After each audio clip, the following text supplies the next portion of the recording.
بسم اللہ الرحمن الرحیم۔ السلام علیکم ورحمۃ اللہ وبرکاتہ۔ جب کسی انسان پر موت کے آثار ظاہر ہونے لگیں تو جب میت پر موت کے آثار ظاہر ہونے لگیں تو اس کے پاس قدر بلند آواز سے کلمہ شہادت یا کلمہ طیبہ پڑھا جائے۔ میت کو اس کلمہ طیبہ پڑھنے پر اصرار نہ کیا جائے، کیونکہ ممکن ہے کہ اس پریشانی اور بے چینی کے وقت میں اس کے منہ سے کوئی کلمہ اس کے خلاف نہ نکل جائے۔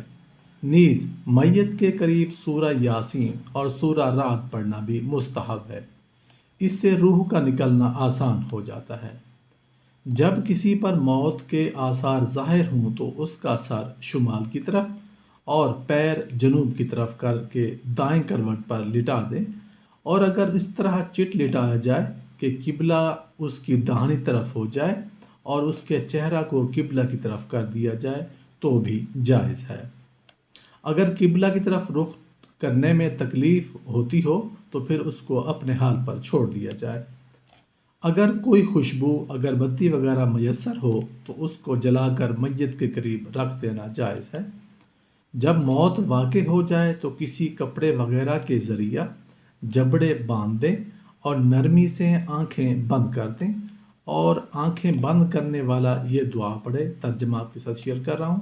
اللہ تعالیٰ کے نام سے اور رسول اللہ صلی اللہ علیہ وآلہ وسلم کے دین پر یہ عمل انجام دیتا ہوں۔ اے اللہ، اس میت پر اس کا معاملہ آسان فرما اور اس پر بعد کے حالات آسان فرما، اور اس کو اپنی ملاقات سے مشرف فرما، اور جہاں گیا ہے یعنی آخرت اس کو بہتر بنا دے، اور اس جگہ سے جہاں یعنی دنیا سے گیا ہے۔ پھر اس کے بعد ہاتھ پاؤں سیدھے کر دیں اور پیروں کے انگوٹھے ملا کر کپڑے کی پٹی وغیرہ سے باندھ دیں، اور پورے بدن کو ایک چادر وغیرہ سے ڈھانپ دیا جائے۔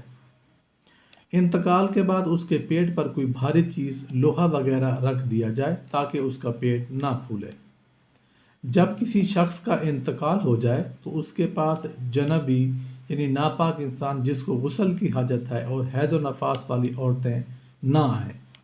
مرنے کے بعد جب تک میت کو غسل نہ دے دیا جائے اس کے پاس قرآن کریم نہ پڑھا جائے کہ ایسا کرنا مکروہ ہے۔ میت کے دوست احباب، پڑوسیوں اور رشتہ داروں کو انتقال کی خبر کر دی جائے تاکہ اس کی نماز میں زیادہ آدمی شریک ہوں اور اس کے لیے دعا کریں، تاہم اس کی تجہیز و تکفین اور تدفین میں بہت جلدی کی جائے، بلا وجہ تاخیر نہ کی جائے۔ سب سے بہتر بات یہ ہے کہ میت کو اس کے قریب ترین رشتہ دار نہلائیں۔ ہاں، اگر قریبی رشتہ دار غسل وغیرہ کے طریقے سے واقف نہ ہوں تو پھر کوئی اور شخص بھی غسل دے سکتا ہے جو دیندار اور مسائل سے واقف ہو، اور بہتر یہ ہے کہ غسل دینے والا باوضو ہونا چاہیے۔